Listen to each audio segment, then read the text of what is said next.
Good afternoon, ladies and gentlemen, and welcome to another edition of the Democratic View. I'm the hostess.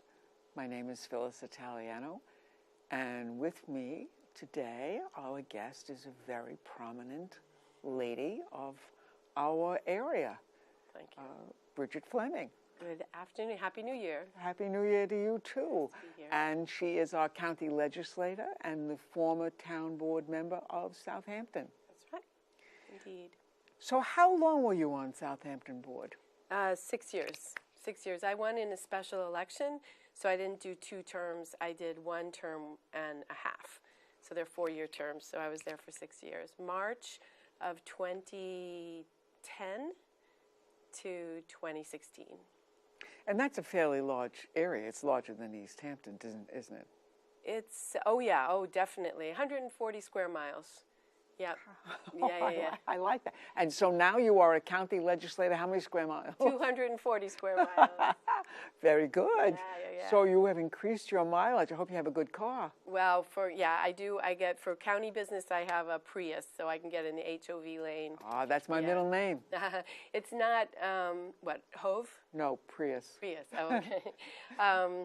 It's not, the district is big, 240 square miles. It's 3 towns plus a little bit of Brookhaven and 7 incorporated villages. So it's a lot. Ooh. It's a lot, more than anybody else has, a bigger district than anyone else. But the other challenge in terms of driving is that we meet in Hauppauge primarily, which is an hour and a half from my district office and my home in Sag Harbor. So I spend a lot of time in the car, a lot of time listening to music and the radio. Wow. And on the phone. Now you can, talk on the phone when you're driving. Yes, I know what I know. I have this Bluetooth. So yeah. it's not, I know, but you still have to watch the phone business. Yeah, I don't, and besides that, I find, well, first of all, it hurts your throat, but also, I like to make my phone calls when I have files in front of me, my laptop in front of me, and I have, it feels a little frantic to do too much work in the car. So, and I agree, when I'm on the LIE or a highway, it's, watch the road because, absolutely. Yeah, but the good thing about the Prius is you can go into the HOV lane. Couldn't do without it, getting up to Vets Highway and back. Yeah. It's a whole different world, as you know. Yes. From where we live. Oh, it certainly is, my goodness. Yeah. So how has life as a legislator of a smaller area to a bigger area changed you? Well, I don't know if it's changed me so far.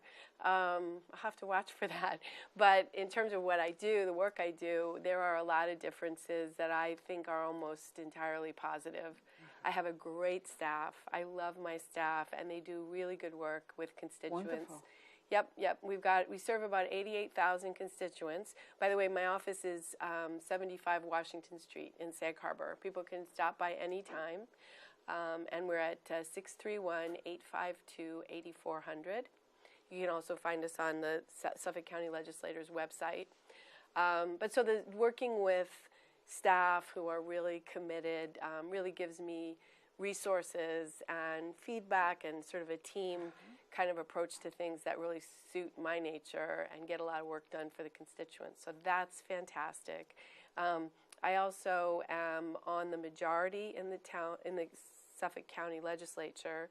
We actually have a supermajority, so that's terrific because, we caucus and we have, the majority of the legislature has, very similar principles and goals, so we're able to get a lot done, which is terrific. I've gotten a lot of support from my colleagues who are really good people for the most part, even across the aisle, even on the other side. People have been very respectful, and, because I've been a lawyer for so long, I was in the Manhattan DA's office for a decade, it's fun to do the parliamentary thing, to write laws and have to figure out how to balance different interests and get the vote over to your side without compromising what's important about your bill, working with personalities and both constituents and folks on the legislature, on the horseshoe, as we call it. It's a blast. It suits me. It really suits me well, so I'm very happy. Oh, I'm so delighted to hear that. It's good. And on subject matter stuff, it's great too, because, you know, the county health department is in charge of the Sanitary Code. So as we've approached, you know, the problems that we're facing with water pollution, and particularly the nitrogen problems and pollution and contaminants in our surface waters, you know, you're in the hot seat. You're where you need to be to get some things done. And so that is very good. I'm working with cultural organizations, which I didn't do on the town board, because a portion, not a large enough portion, but a portion of our hotel motel tax goes back to cultural and historic organizations. So I'm really fortunate to work with some of the most outstanding artists and, you know, historians and folks in the cultural world, really in the world, as you know. Yes, you know, I do East know. Hampton is a hotbed, and Yes. Southampton as well. You know, we have great great cultural organizations, the Parish, Guildhall, West Hampton Beach Performing Arts Center, and even, you know, much smaller Watermill Center, Longhouse Reserve. You know, you just got internationally important artists and actors and poets and historians. So that's an exciting thing to lend support to too. It's a great job. So let's get back to the key issue of Suffolk County, which Yes. of course is our water quality. Yes. You know, I like to always quote that in 1950 there were 250,000 people living in Suffolk County. By 1960 there were 1 million. We're 1.5 now, close to Right. 1.5. Now we are 1.5. And by the way, we also had the least restrictive health and water quality issues of all counties in the United States, by the way. While we were expanding, Right. we still had that rural sense of water quality. Yeah, And now that has completely changed. absolutely. You know, with that sole source aquifer of ours, Yes. we really are in jeopardy of losing the ability to turn on the faucet and drink a glass of water. Well, I am less concerned about the water supply, which we are very blessed to have a very, very deep aquifer. It is our sole source of drinking water. You're walking on what you drink. And so we need to be very careful to protect it. The larger problem, and the nitrogen pollution that we're seeing does have the potential of impacting our groundwater and so our drinking water supply. But many of our water authorities are strong, and the aquifer is, as I said, very deep and really. It's 3 layers, as a matter of fact. That's right. That's exactly right. There are 3 different aquifers, actually, different layers of the aquifer. But the surface waters, our bays, our creeks, our rivers, our harbors, they are under immediate threat and are actually impaired. It's no longer a question of preserving the water quality. It's a question of reversing the impairments to water quality.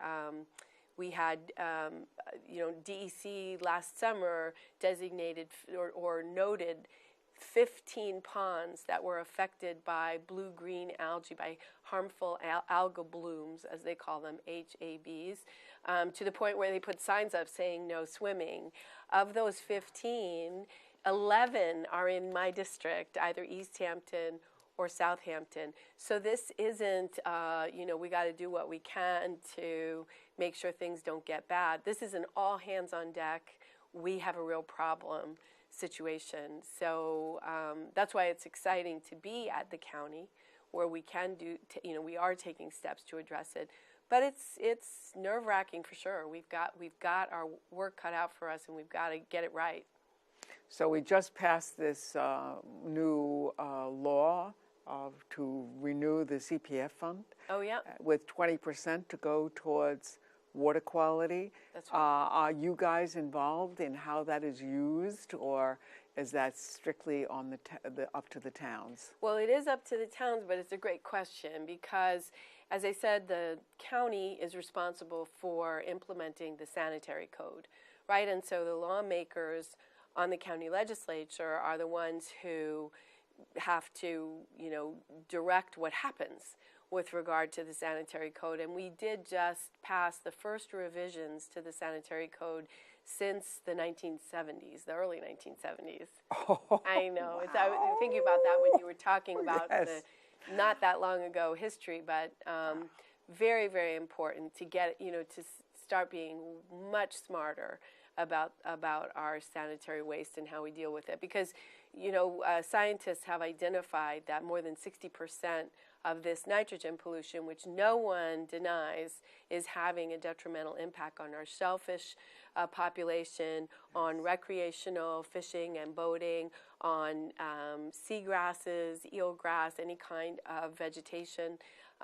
Everything is being impacted by this nitrogen, and over 60% of it comes from sanitary waste. So we have begun to turn our attention to how to address that for individual residences, because Suffolk County, certainly where we live, my district, is largely unsewered, and we want to keep it that way. Sewers really do, first of all, they're ridiculously expensive, very, very, a big lift financially. Yes, covering that amount of space with sewers would be With really, pipes and really an enormous pushing problem. stuff through, yeah. So that's a problem. But besides that, the fact that we're not sewered has always acted as a brake on development, which protects our open space and which protects our farms and the rural character of where we live. And for us, it's particularly important because there's such enormous financial pressure in our area, probably more than anywhere in the United States. I couldn't agree with you more. Other than there are some California counties, I think of Santa Barbara and Marin County that have similar, folks with sort of bottomless financial resources who want to develop. And we've been able to sort of ward that off with our preservation programs, which in the county of Suffolk are really outstanding and groundbreaking, or anti-groundbreaking, if you know.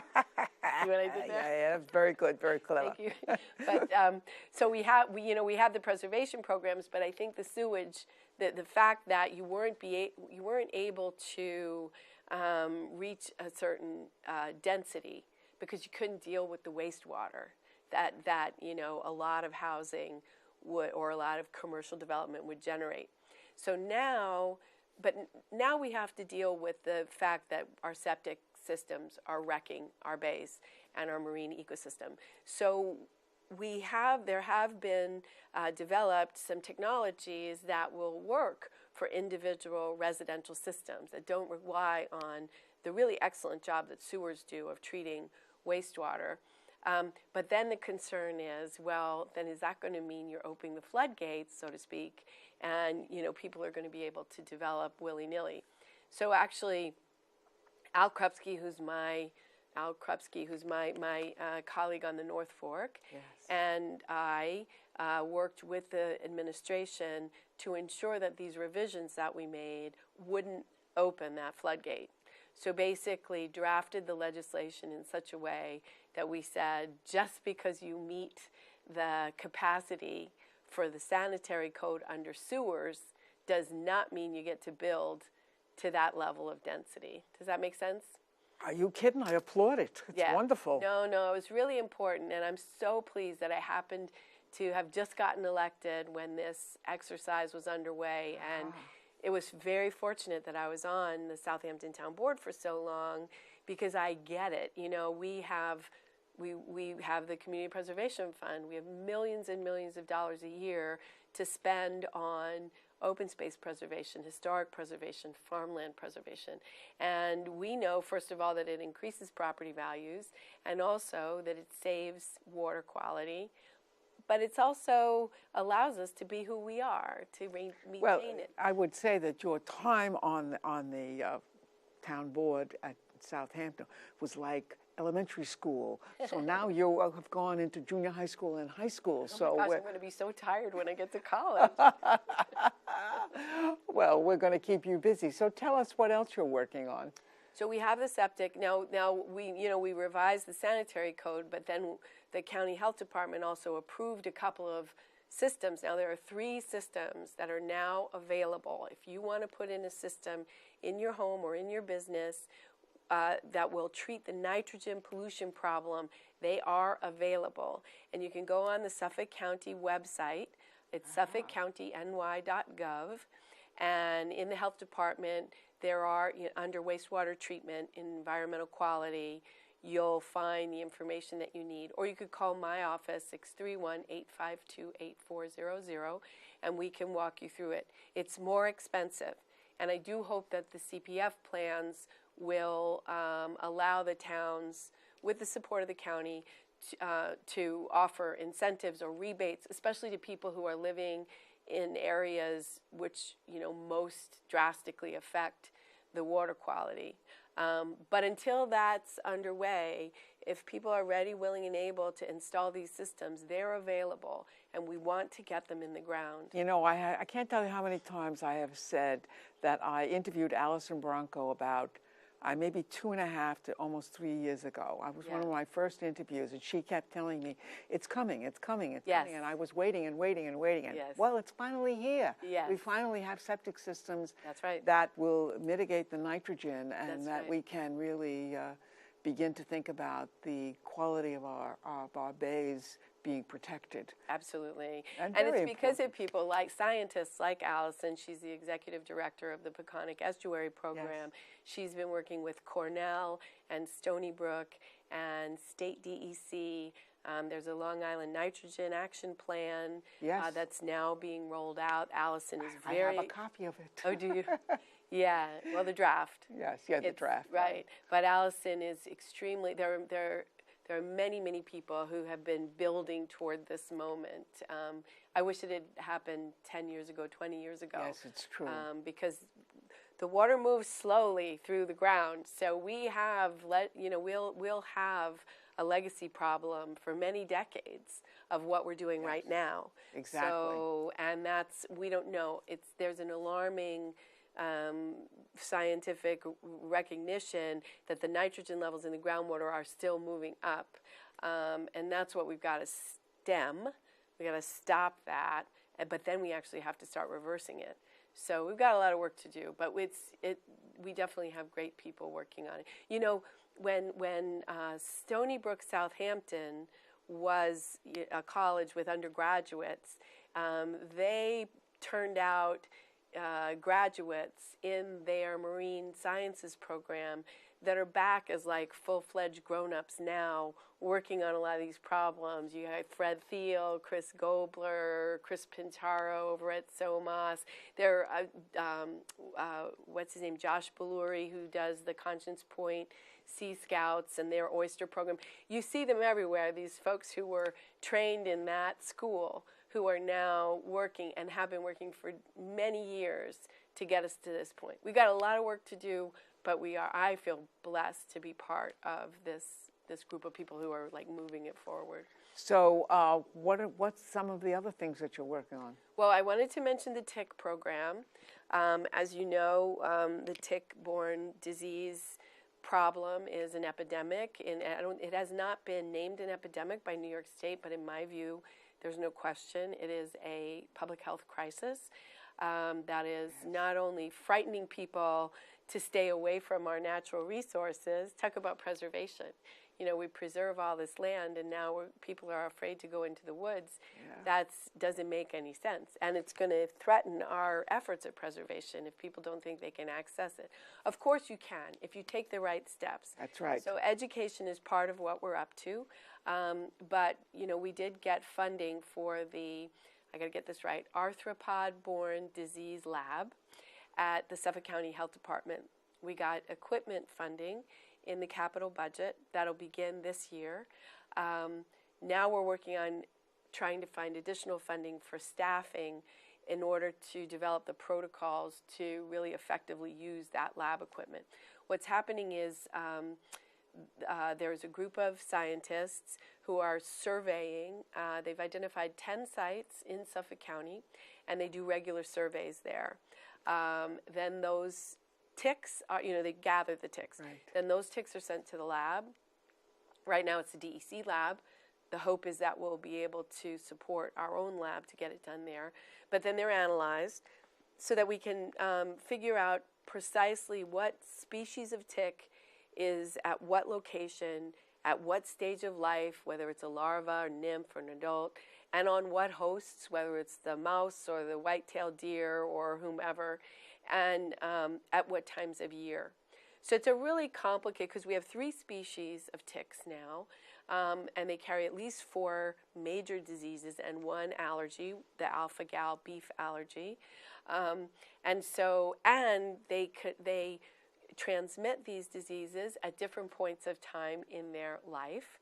So the Lone Star larvae is very dangerous when it comes to that alpha-gal beef allergy, whereas the adult black-legged tick, the deer tick, is very dangerous in transmitting Lyme disease. So there are a lot of different elements, and we got to figure it out so that we can then start to roll out the solutions, whether it's mowing or culling the deer or the 4-poster or education or the application of pesticides. All these different solutions need to be targeted, in an intelligent way.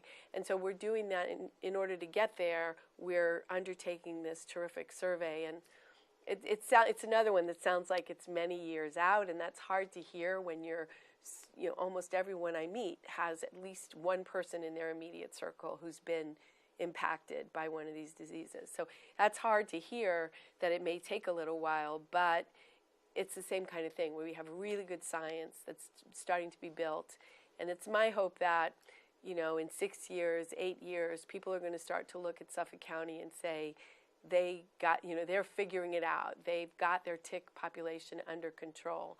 I think we need to do it. It's a necessity, and we're in good shape. We're going to be meeting with Assemblyman Thiel and Senator Laval actually this week with the scientists from the lab to talk about if there's a way to leverage our efforts into bigger funding so we can make it a more robust, meaty program. Because both of the things you've talked about so far, both the water quality and the ticks, affect our main industry out here, which is our tourism. Absolutely. I mean, if you can't swim in the water and you can't walk in the woods, I mean, come on. Right. How are you going to get people to come out here to support all of the things that we need to have in our economy? It's the engine that drives our economy. Yes, indeed. Our natural resources are what make us go. So to lose that, we lose our tourists, we lose the industries that keep us all paying our mortgage. Yes. Yes, indeed. He's right. Well, except for me, because I don't work. I'm retired. I'm envious of you, but that's another story. And I have to finish high school and college first. That's right. You have to go to high school and college. So, and anything else that's on your? Well, we are working right now. My colleague Al Krupski and I are working on revisions to the preservation program for agricultural land. So basically, there was a lawsuit recently that attacked the purchase of development rights program that was really, really groundbreaking in the 1970s and really started land preservation. There are folks who feel that the farmers have been able to do too much on their land, and so there was a lawsuit to stop it. And the lawsuit went very, very far, so that farmers are not going to want to participate because they think they're not going to be able to put in irrigation or deer fence, of all things, like we're talking about. So how can you plant a field if you can't keep the deer off? Oh, God. So we're working on some revisions to make sure we get that right, because preservation of our farms is critically important. I'll be doing some talking and writing about that in the next couple of weeks. Okay, there's nothing better than our farms. My God. Well, as a mom, Yes. you need to be able to give children healthy, fresh, local food. I mean, and if we don't have our farmers, the farmers are are, it's an industry, it's a business. It's not a romantic notion. You don't have bucolic rolling vistas if the plants aren't watered or if the deer can walk on them, if there's not a barn for storage. Tell me about it. They got into my property. Yeah. Well, imagine if that was your livelihood. Yeah, oh gosh. So it's a very, very serious issue. And again, it goes back to who we are as a community. And I think it's worth fighting for those farms. So you'll see more discussion of that in the next couple of weeks. And I hope we'll be successful just in defining the parameters of what are the common sense necessary activities that a farmer should be able to undertake on land, even if the county has bought the preservation rights. You can't put up an apartment building, you can't put up a catering hall for weddings, but you can put up irrigation, you can put up the kind of things that you need to sustain your farm as a working business. So it's going to be, you'll hear a lot about it, I think, because it's a controversial issue. There are people on both sides of the issue, and it's the devil in the details. We've got to sit around the table and come to an agreement with people who just want open space and people who want to protect the farms, to understand what you need to make sure that the farms are thriving and viable businesses. Sounds like you're a very busy woman. I am busy. But it's always fun to come talk to you. Well, I like to hear about all these things, too, because, I read every local newspaper there is, and, Aren't we lucky with all our local newspapers? Yes, we are. I think it's a rare thing that our community has so many outstanding local newspapers. Yes. Did you see the Sag Harbor Express's coverage of the fire in Sag Harbor?